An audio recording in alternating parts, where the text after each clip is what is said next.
Hello fellow gamers and fellow YouTubers, welcome to another episode of what is still probably one of the most amateurish and very under the radar YouTube video game related channels. You know what, I'm actually okay with that. I like being under the radar. Welcome to Game Time with Kyle. I am your host for this episode.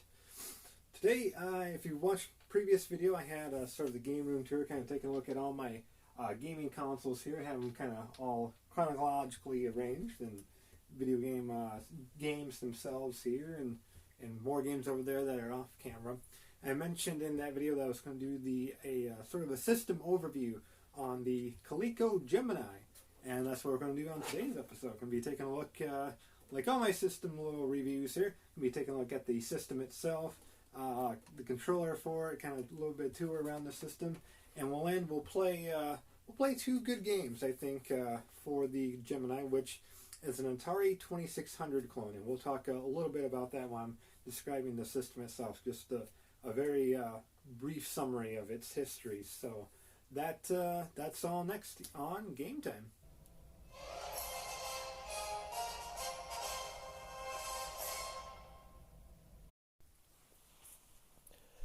Alright, as promised, here's the actual Coleco Gemini console itself. It was released, I want to say, about 1982, 1983-ish, because what happened with this was, if you remember the ColecoVision, they did an expansion module. It was the first of two.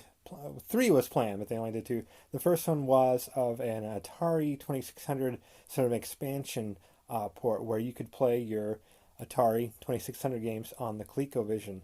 And there was the whole lawsuit, Atari took him to court, etc., etc. Everyone kind of knows that story.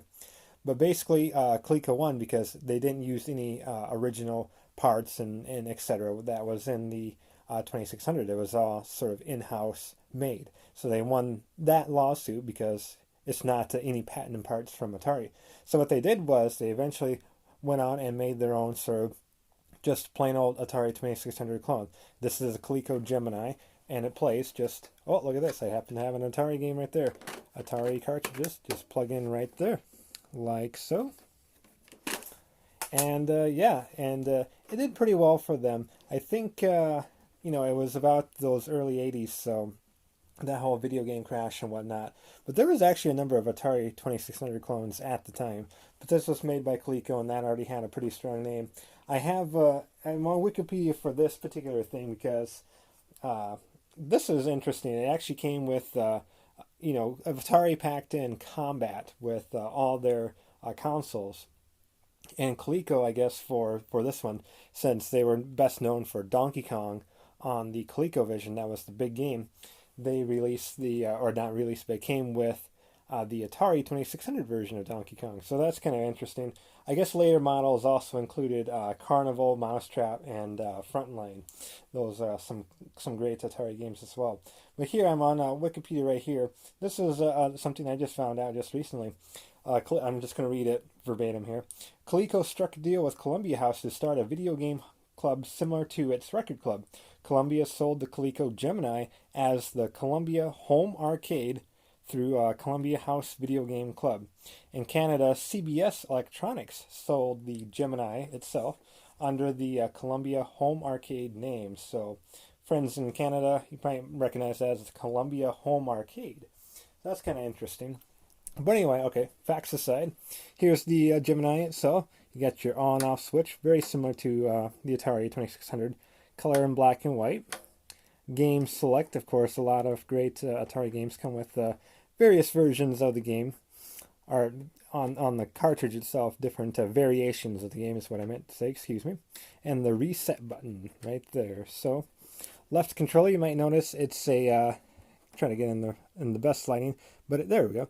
It's a 9-pin connector. We got the difficulty A and B. Some of those games had different difficulties switches, and it comes with a right side controller connector along with the difficulty. So I believe with this, then original Atari joysticks and paddles will work with this, as well as Sega Genesis controllers. So I'll show you the controller that this came with. Is pretty unique here in just a second. So that's that. Again, that's where your Atari cartridges go. It says insert cartridge here. On the back, the famous channel switch, channel 2 or channel 3 right there. This is for the antenna. This was connected to the TV. This is your power switch. This is the adapter, or switch for the adapter that will go plugged into the wall. Nothing much on bottom, just a little warranty there. I wonder if we can still get that number for service. Might have to try that sometime. Nothing much on the sides, just a smooth side. This is pretty small too when compared to the original Atari, so pretty much a lot smaller, a lot well, maybe somewhat lighter. There's still a little bit of heft to this, but it's a fun little system. I'll show you the controller itself before we play a couple games here. That's the controller itself. This was a unique thing because, again, if you remember Atari games, either came with a joystick for games or a paddle for some games. This has 2-in-1. It only came with one controller, so I suppose finding a separate one's a little more unique. But I like this. It's a little small. It's a little loose, but I do like the joystick on this. I'm gonna play. We've seen Miss Pac-Man playing Pac-Man, Miss Pac-Man, and Pac-Man clone type games. It's very precision. I really like this joystick for those type of games. And of course, down here, if you play games with the paddle like Breakout or Circus Atari, or we're gonna play Kaboom here in just a second, works pretty good with that. So you don't have to plug out joystick controllers and put in paddle controllers, and pull out the paddles and put in the joysticks when you want to switch up games. This is kind of an all-in-one. It's just that side button. They're like the original joysticks, or no, joysticks had the button on top. Paddle controllers had that side button, so that's pretty nice. That's the little button there. So 9-pin connector, of course. So as well as the connector to the TV, it's nothing special. So it's just an RF switch, and the plug-in that I got with this game, I bought it off Video Game Gallery on eBay. Respected. I like those guys quite a bit. I actually came with like a third-party adapter, so it's nothing special. I'm not going to bother with that. So we're going to play 2 games here, even though I have 3 down here. We'll just play 2. We'll try some Miss Pac-Man, like I said, and then we'll try some Kaboom. What's this third game here? Oh, yes. Ghost Manor. This is a fantastic survival horror game type. Oh man, it's so good. You know what? I think we'll save this for the next video. Alright, let's play some games. Alright, Miss Pac-Man for the Atari 2600. Great port of this game. I love much better than the original Pac-Man, of course. I still like Junior Pac-Man, I think, the best, but this is pretty darn good too. I guess sit back and take it in. It's since I did the little remodel here in my game room, I've been playing pretty much nothing but modern games. PlayStation 4 mostly, but with a little Mario Kart 8 on the Wii U thrown in. So this is actually the first time I'm playing some retro games for quite some time. So it's good to be back here. Let's give it a start. Keep in mind I'm playing using the Coleco Gemini controller. So I got the little joystick there.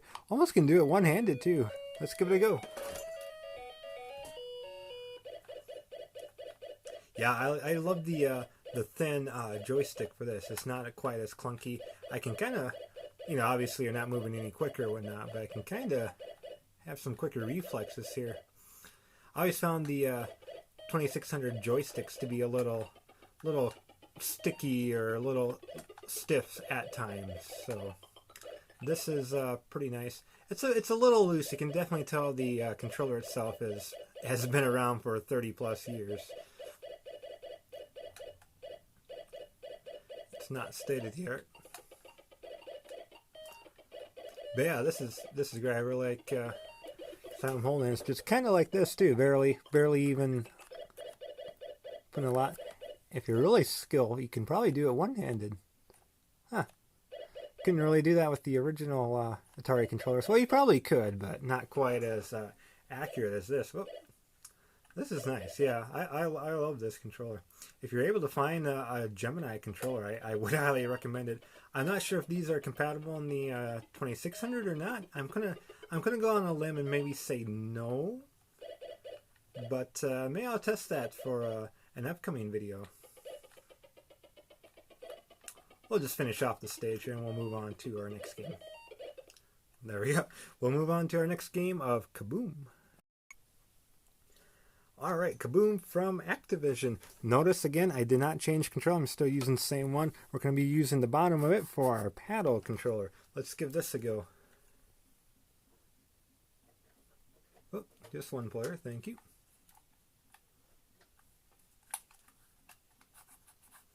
Yeah, the paddle controller, at least on my controller, I don't know if this will pick it up on audio, but it's a little grimy. You can definitely tell it's a little bit of an older controller. It's been around for a little while.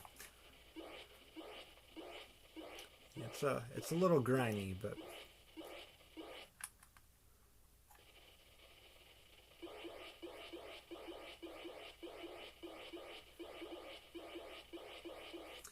I just noticed something a little on too. When I'm using this controller, I can't press the side button for it to start. But on the joystick, if I go right, it starts the game. So that's kind of interesting. Yeah, right on the joystick kind of starts me up there. Yeah, oh, this is a pretty accurate control too. I really like that. I messed that on purpose. But yeah, no, I'm kidding. I didn't mess it on purpose. But yeah, Kaboom on the Gemini. This is pretty cool. That will pretty much wrap things up. You know, obviously everyone knows how this game will play out. So, yeah, that's it. I'm liking the Gemini. I think it's a fun little system. Rarity or not, I'm not sure if it's too rare. I just know it came out shortly before the great video game crash. So, probably not a lot of units were made. You can probably find one online for a semi-decent price. I know I did. I got a pretty good value with that. The controller, I'm really liking the 2-in-1 joystick and panel, and both of them are working pretty good. And like I said prior in the video, I'm really liking the kind of the thin joystick. I find it just a little bit more accurate versus the kind of the stickier, stiff normal 2600 controller, especially when playing games like Mousetrap or any of the Pac-Man type games. Those are the only ones that kind of come into maybe something like Pitfall that kind of requires a little bit of accuracy. I'm really liking that. So, yeah, Coleco Gemini is a great Atari 2600 clone. Highly recommended for any big Atari fans out there who like to save on their actual Atari consoles. This is a nice little alternative. So, thanks everybody for watching. As always, you can kind of stay in touch on Twitter at Kyle_325_. And yeah, we have a Facebook page. I'll try to provide links in the descriptions for those. Give me a day or two to get those in there. And yeah, subscribe if you like. Leave a comment. You can send me a message on YouTube. I'm trying to get back to all the comments as quickly as I can. Some quicker than others. So, but yeah, thanks for watching, everybody. It means quite a bit. We'll see you in the next video. Everyone take care and happy gaming.